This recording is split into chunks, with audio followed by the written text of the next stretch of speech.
How do you farm gear to increase your power in Outriders as a casual player, beginner, any level whatsoever?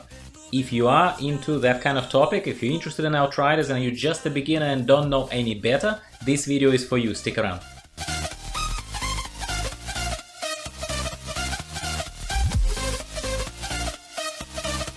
Hello everyone, welcome back to the channel. I'm Gyro, your host here. We're talking about Outriders once again. At the moment of recording of this video, the real game, the full game has not released yet. These impressions are impressions of a beginner, but I have discovered some things for myself that I want to share with you for what it's worth.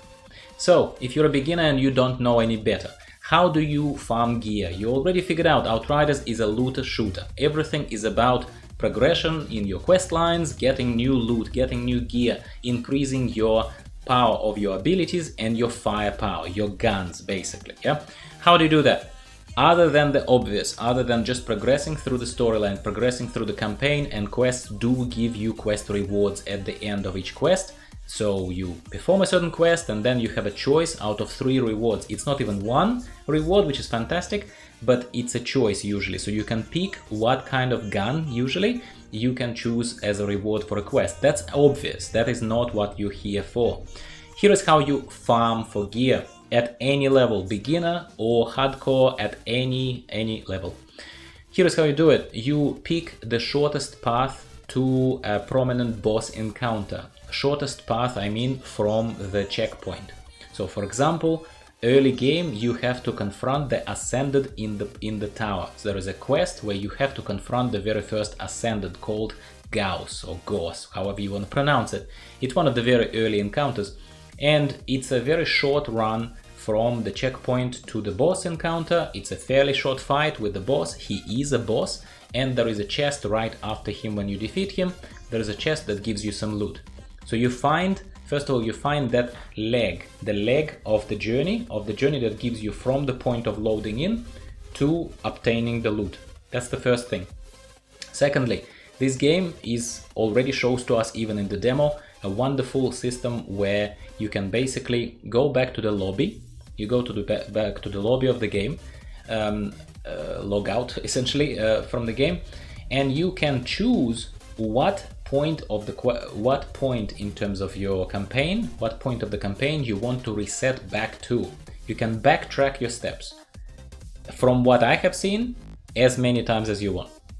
Maybe we're yet to find out that there are some limitations to this. Maybe in the full game they will see, Square Enix will see that people are abusing it somehow. So please just don't hold me accountable for if this information becomes outdated basically as the time goes on with the release of the full game. But in the demo, and looks like it's just a mechanic of the game that allows you to go back to the lobby after you killed, let's say, Ascended in the tower, and you can pretty much immediately reset your progress, change the world tier as well if you feel like your power you have obtained. I know I'm jumping the topic a bit, but it's all related. You can also change the world tiers. You can change the difficulty of the world if you like it. So apparently there are up to 15 of different world tiers. I have played between all of my 4 test characters in the demo. I have played kind of between the world tiers of like 2 and 4. I have not pushed much further because the real game is coming, and that's when we will have the real fun, all of us. So you can change the world tier. Obviously, the higher the world tier, the better the loot is. But ultimately, it is the loot by the looks of it. The quality of it is determined by the fact that you're fighting the boss, and the power is determined by your level. So the higher your level, the better the power. And you go there. In this particular case, in this particular example that I keep running in the background, you kill this Ascended guy. It's very easy, it's very fast, yeah, within your powers, within whatever the world tier difficulty allows you to do. And you get your loot, you see if it fits into your build, because don't forget that there are also different builds in this game, and we're not even scratching the surface here, and I'm not pretending to be an expert in the builds. We will be visiting all this as the game rolls out, but there are different builds. Example is, if I am focusing currently my gameplay around my cryo turret ability number 2 for Technomancer, then whenever the loot drops that boosts that cryo turret or any of my cryo kind of slowing down type of abilities, freezing abilities, then that's what I would prioritize to equip for myself. But then, as we know, also in this game, the game supports disassembly basically breaking down of unnecessary armors, unnecessary weapons, the ones you're not going to use. So you can disassemble and get resources, you can get parts, yeah? And if an item has a certain ability on it, by the look of it, it's kind of like a modification of that item, a mod. When you disassemble that thing, you will be able to retain the mod. You will be able to save the mod and then use it, augment some more desirable piece of armor, something else with that mod that you have preserved, which is fantastic. So it means that those items that you don't want to use, that are too weak maybe, but the mod is OP, something that's on item is great. That way, going forward, you'd be able to also take advantage of that. But once again, to recap and to repeat myself here, the way to farm gear, the basic method to farm gear in this game, other than natural progression through levels and just going ahead in the campaign, is to reset the loop, go back to the checkpoint that you have determined for myself, such as confront the Ascended in the tower, as I'm doing in this particular example, and continue killing this guy over and over and over, pretty much until the cows come home, for as long as you want. And if you have been paying attention, at the start of this video on the screen I have shown that this particular character was firepower level 207 and ability power, anomaly power was if I'm not mistaken, 172. So just sheer numbers, like check that out. So 207 firepower, anomaly power 172. And at the end of this video, right about now, I cannot perfectly align my narrative with exactly what's shown on the screen. My firepower would be shown as 283 and anomaly power would have grown to 249.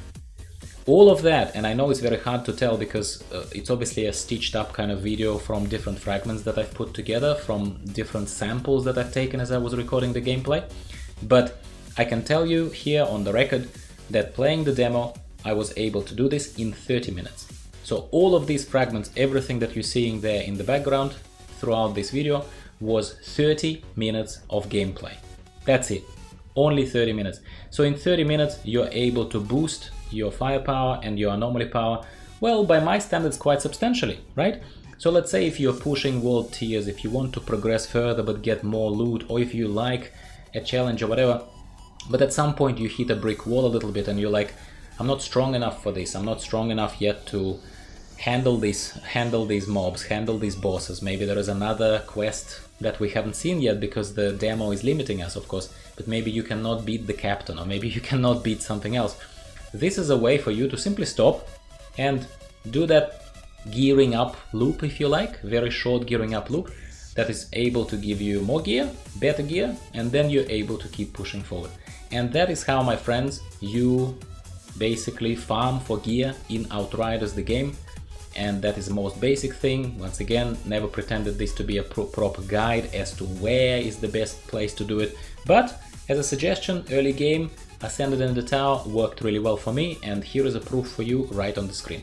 I hope you enjoyed this for what it's worth. Again, if you don't know any better, and if you do, please like the video to show your support. It means a lot, especially as someone like a small creator on YouTube here tries to diversify into another game. Your support actually means a lot. Your vote always counts. I really appreciate those likes, to see those likes, and I really even more so appreciate when people put constructive comments, even if you don't directly agree with me, but let's say you tell me and other people here in my audience of maybe better methods of doing something, or maybe something else. I treat this as a nice, lovely community that comes together to make it all better for ourselves and so that we can all have fun. If this is your cup of tea and you are not subscribed yet, please feel free to hit that subscribe button, because you are invited, my friend. Stick around for more videos. Videos are being released twice a week at the very least, sometimes even more often during the peaks of game releases when I'm particularly excited. That's what we're doing around here for World of Warcraft, for Outriders, for Diablo and ARPGs. These are kind of three main pillars of this channel. If you're new here, that's kind of what we're looking at, and Outriders and World of Warcraft admittedly are taking center stage for now. Looking forward to your comments. Thank you very much for watching this video, and I'll be speaking with you again very soon. See you later.